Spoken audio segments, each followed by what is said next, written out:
So during the first service this morning, I showed a video to lead into my sermon, and even though I'm not showing it here, I want to at least talk about it a little bit.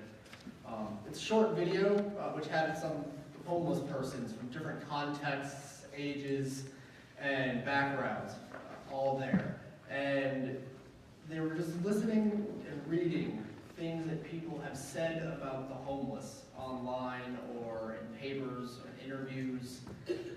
And it absolutely breaks my heart to hear what people have said. But even more so, to see their reactions to reading those horrible comments. Nothing is more convicting than seeing the people our actions and words wind up impacting. And I know that I've sat at a stoplight before, waiting for it to turn green, because I had someplace that I needed to be, pretending that leaving the homeless person might make the problem go away. There was a study a few years back that looked at which part of the brain lights up when people were shown pictures of people from their peer group and when they were shown pictures of homeless persons. The researchers found out a very disappointing outcome. The subjects made a distinction between their peers and homeless. The portion of the brain that lights up when we recognize another person activated when they saw photos of their peers or people that looked like them. The portion of the brain that reacts to objects activated when they saw photos of homeless people. Objects can be an inconvenience to us. Objects and things get in the way. But people don't deserve to be treated as objects or as things. In our text today, Christ gives us the examples of a rich man and Lazarus, a man defined by his objects and a man defined as one. And that's the tragedy, isn't it? That if the world had its way, had the final word, so many people would be left behind. And the rest of us could just simply say it's their fault. We don't know much about the two men, other than their lifestyles, which could not be more different. But we do know a great deal about their inner character.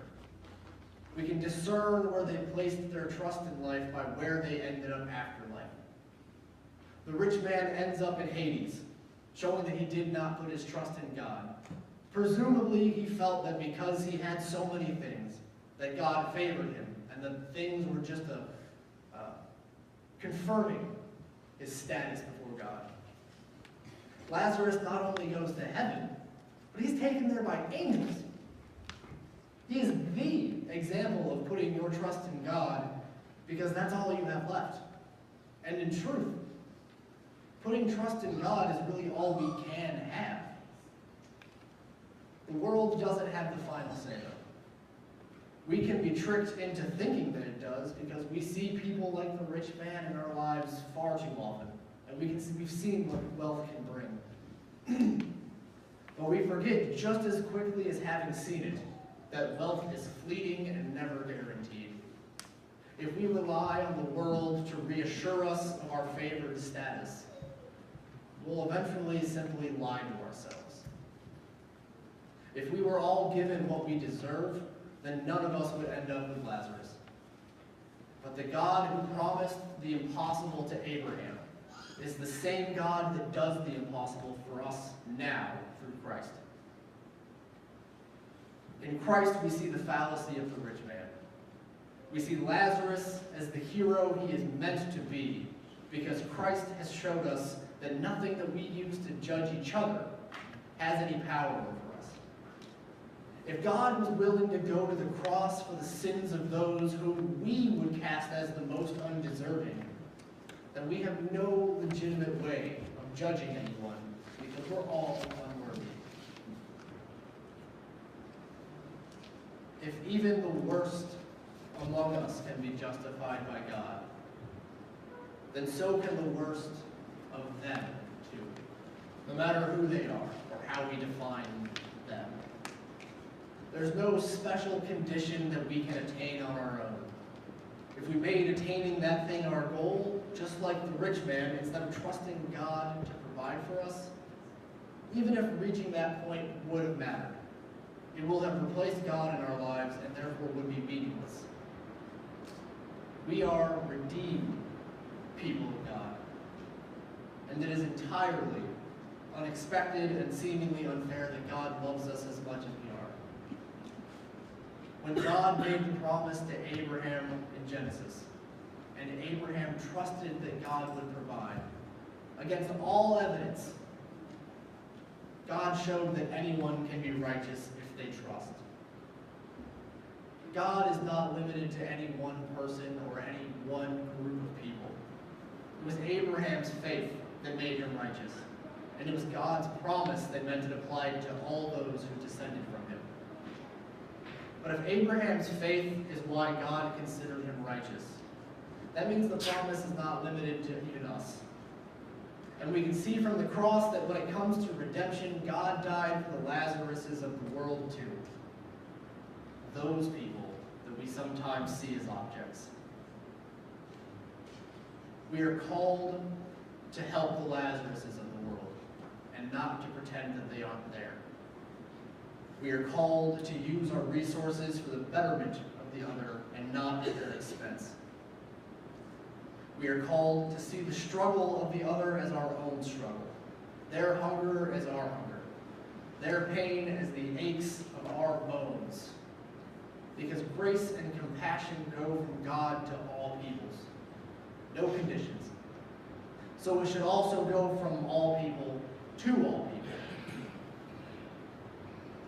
I think part of the problem is that we're conditioned to fall for the tricks that this world offers, especially when the truth looks like it'll take time, effort, and possibly suffering to truly comprehend, let alone follow. Because the truth is trusting that which we cannot see fully yet. And the things that we can see fully, well, they're shiny. The rich man knew the error of his ways after the fact, and that did not make him righteous, because he had no faith. How difficult it must have been for Lazarus to trust God at all, when life had beaten him down so much. To say faith is a struggling process would be an understatement. For the rich man to have given up all that he had and to have sat down beside Lazarus as an equal, even if it would have happened, would seem almost too outlandish to take seriously. The struggle, or rather the sinful resistance that we have to that narrative, is because sin causes us to deny them their dignity or to see ourselves as them. The people in the video, they look just like you or me, and yet they don't have something that you and I take for granted every day, and that they are at risk because they do not have. What does it mean that our God became flesh and lived as a peasant preacher? What does it mean that his message of justice and grace resonated so well with the oppressed people of his homeland? What does it mean that our God was willing to suffer and endure the treatment we offer to the least of us and die at our hands, just so we could come to know God's true depth of longing for us? It means that God places a higher value on our personhood than we do.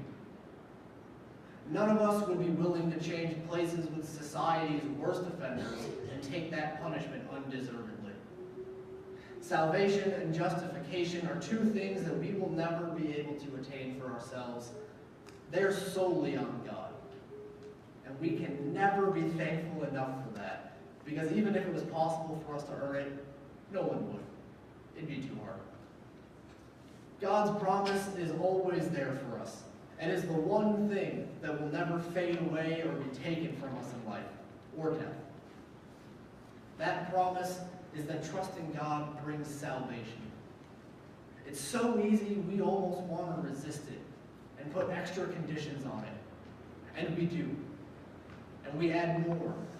And then we make distinctions between how to best meet those conditions that we came up with, and then you end up with an us versus them. Promises don't stop because we want them to. We can't draw a line on a map and say that's where grace stops. God is calling us all into love and relationship. And that calling to trust, is a call to vulnerability, which can even be just imagining life as the other, as a first step. We are gifted grace by faith, because Christ was willing to endure our deaf ears and unwilling hearts.